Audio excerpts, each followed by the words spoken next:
Hi guys, welcome back to the channel. My name is Dave and today we're talking REITs. So I've been trying to pull together a portfolio of ETFs that pay every single month. Unfortunately, when it comes to REITs, there's not a lot of REIT ETFs that do that. So a little bit of a compromise. We're going to grab several REITs that pay monthly and put them together and kind of create our own REIT ETF, give ourselves plenty of diversity, but expose ourselves some to real estate. And it's going to rain dividends all month long. So we're going to stuff this into this portfolio and build this whole sucker out. So if that is what you're looking for, please stick around.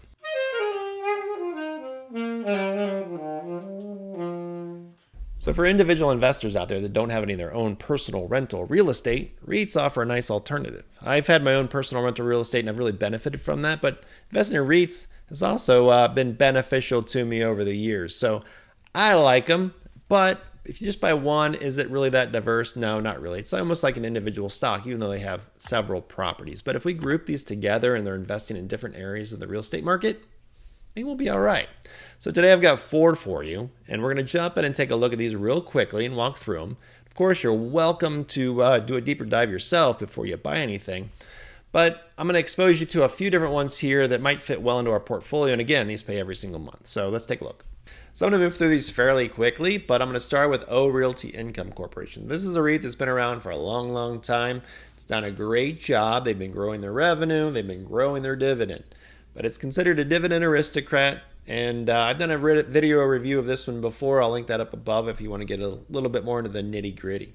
But if we take a look here, we can see the FFO. That's the important number when we're talking about REITs. That's the funds from operation of $4.12 and a dividend rate of $3.05. So that's what they're paying out to you out of that $4.12. So REITs are required to pay out 90% of their taxable income. And that's exactly what they're doing here. And that yield comes out to 4.81%. So a nice yield, and they're paying that out every single month. In the course of a year, they're going to pay out 4.81% to you. So the market cap, it's pretty decent size REIT of $42 billion. But I want to jump over. And again, if you like Seeking Alpha, I've got an affiliate link down below. I'm supposed to mention that. It's a great way to kind of go about and evaluate stocks. And you can also see ratings and things like that. So you can see their quant rating from Seeking Alpha. You can also see Seeking Alpha authors. They're saying hold. Wall Street ratings are saying buy. You can kind of dig into this and get your own personal feeling about what you think about Realty Income Corp and whether it belongs to your own portfolio. But if we look at a 1-year chart, you're going to see that O has outperformed the S&P 500. If we go out to 5 years, that's the one that I've been kind of leaning on recently because it's been an interesting 5 years. You're going to see that it's returned 23% versus 40% for the S&P 500. But if we factor back in all of those dividends and we look at the total return, we're going to see that Realty Income Corp has really kept up quite nicely with the S&P 500, but it is paying us out every single month. So it's been on a nice journey here over these last 5 years. You can see how far it fell off back here, but overall just matches up to the S&P 500. So a very good solid REIT to be a core part of our ETF. So the next one on my list is STAG Industrial, and they focus on industrial buildings. O is all about commercial triple net leases. STAG is in the industrial space, and that's where I actually own all my personal real estate is in the industrial space, and I like it. It works out well for me. But I've owned STAG for a long time. I sell calls against my STAG shares, and I've done videos on that as well. I'll link that video above. But again, you're going to see an FFO here of $2.25 and a dividend rate of $1.47. So again, well covered currently. They've got a yield of 4.51%. It's about a $6 billion REIT at this point. So you can also see the ratings summary over here. So we got a hold from Seeking Alpha, we got a buy from Wall Street, and a quant rating that also says buy. But again, if we jump over to charting and we look at this critical 5-year period, which I'm calling critical, because again, we've seen some of the bull market, we've seen some yucky market there, we know what happened there, we've seen what happened last year, and then where do we land at this point?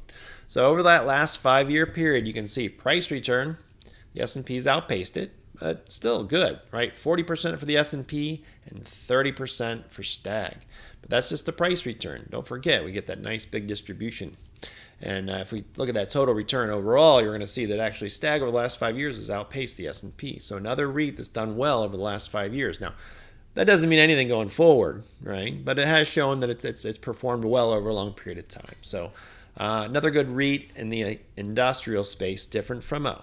So the next one I have here is APLE Hospitality REIT, and this one focuses on upscale hotels. Think Marriott's and Hilton's in developing areas and things like that. So obviously this struggled back in 2020. We know exactly what happened, and we'll take a look at that. But I don't currently own this one, but I like it, and I kind of want to start adding some shares. So currently the FFO is forward looking is $1.6464, and they're paying out 79 cents of that. So it's yielding 5%, and you can see the short interest right now, 1.37%. It's a $3.61 billion REIT. So I like this one going forward. It is hotels, though. We know, there were some struggles there. So you can see that reflected in the dividends, too.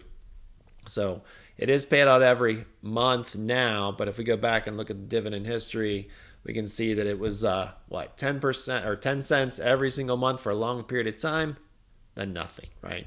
Now they're slowly getting them back, 5 cents, 7 cents, 8 cents, and I think they're probably going to target that 10 cents again going forward. So Seeking Alpha likes it, Wall Street likes it, Quant Rating likes it, everybody likes it. So we'll see where we go from here. But if we look at the chart, obviously what happened in 2020 and for a period after that really hurt the hotel market.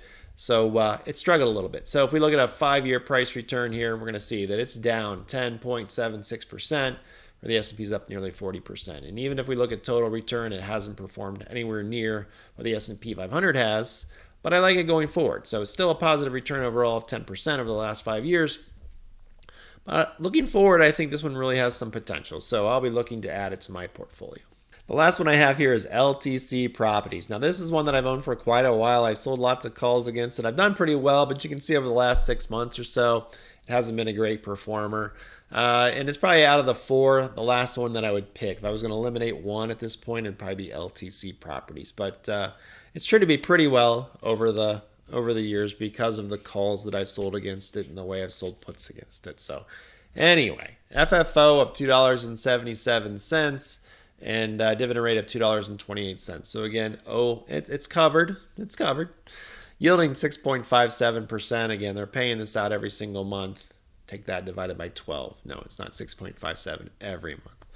And market cap's about 1.4 billion. Now we can go and take a look at the charting. You can see the Seeking Alpha Rating Wall Street Con. So some people like it and some people say hold. Charting wise, you can see over the last year, LTC's outperformed the S&P 500, but not too well, right? And if you look over a 5-year period, it got its clock cleaned there because it really hasn't recovered as well. Again, senior housing, we had a lot of those same problems again. But again, we're adding senior housing because it's a little bit different than the other 3 spaces that we've got too. And since we're building out an ETF, we need to have as many different areas covered as possible. So that's price return. And if we look at total return, you're going to see it's still lagged, but it has had a positive return over the last 5 years of 14% versus over 50% for the S&P 500. So it hasn't quite kept up. But if you mix all these together, we're looking pretty good, right? We're holding up pretty well against the S&P 500 across the board. And we'll take a look at that too as I pull all of this information together. Now, just to summarize all this together, we've got our 4 different ticker symbols here, and we've got our different categories listed. No expense ratio for our homemade ETF, which is pretty darn nice. We've got our yields listed and our 5-year price return.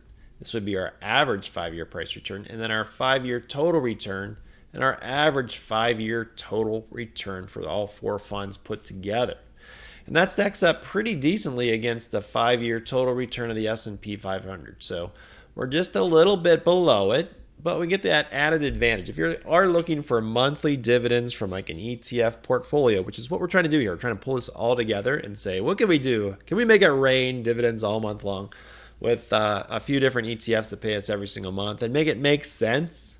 So that's what this is all part of, So this is annually what you would get paid if you invested $100,000 into each one of these. So for O, you would end up with $4,810 annually, which would be about $400 a month.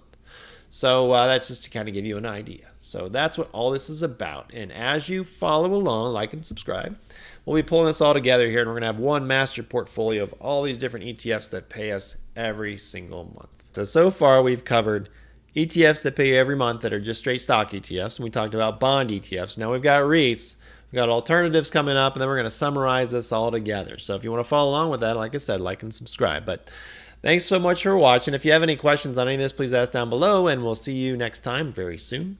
Have a great night.